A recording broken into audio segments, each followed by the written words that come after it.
এটা তার সাধনার কারণে সে এগিয়ে গেছে। তাকে মানুষ ডাকতে হয় না, যদি শোনে সাধু সেবাই তাহলে মানুষ জন্ম হয়ে যাবে। এই তার গলার আওয়াজ, তোমার গলার আওয়াজটা তোমারও সম্পদের মধ্যে গলার আওয়াজ আর ব্যবহার, এই দুটো তোমার সম্পদ। কালকে আমরা ছন্দ ধরলাম, আসার সময় আমরা ছন্দ ধরলাম। ছন্দ আমি তো আর বলতে পারি, আমাকে ডাক্তারি না করে দিচ্ছে, আপনার পারবেন না। হ্যাঁ, তো আমরা তবু আমি একটু ছন্দ ধরি, তুমি একটু দেখো তো ছন্দ। আমি প্রায় 233টা ব্যাচ পড়াইলাম ঢাকায়, এই যে কেন্দ্রে পড়াই 233টা ব্যাচ।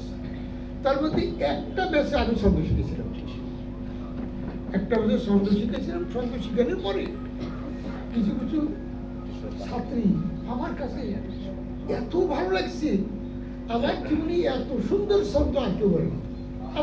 আমি ফেল, মানে আমার তো ছন্দ বলার যোগ্যতা আমার নেই, এখন তো হারিয়ে ফেলছি। কিন্তু ওই ক্লাসের ছাত্রীরা এত সুন্দর করে, মানে আমি এখানে এই কাম করবো, এখানে এই কাম করবো, এখানে এই ঢেউ দেবো, ওইভাবে ঢেউ দিয়ে দিয়ে আমার কথা মতো ঢেউ দিয়ে দিয়ে এত সুন্দর ছন্দরা গাইছি। আমার কাছে মনে হয় ওদেরকে রেখে দেওয়া উচিত ছিল আমার ওখানে, যে আরো এই তোমাকে দেখলে আরো বহু ছাত্রী আসবে। তো যাই হোক, আমরা একটা ছন্দ ধরি, দেখি ছন্দের কোথায় কোথায় টান দেওয়া নেই, একটু টান দেওয়া দিতে পারো নাকি? হ্যাঁ, দেখি পারো কিনা। আমার তো আলিপের থেকে এখন কিছু পড়াবো, আলিপের থেকে পড়াবো, যেগুলো পুরন পড়া, এগুলো খুব তাড়াতাড়ি শেষ করে দেবো। আপনি চার টানায় রেখেন, চট চট চট, না অক্ষর চার দরকার নেই, সুকুন চার মনে হয় না টানার দরকার আছে।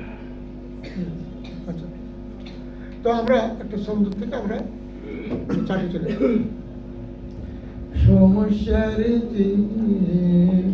সমাধানে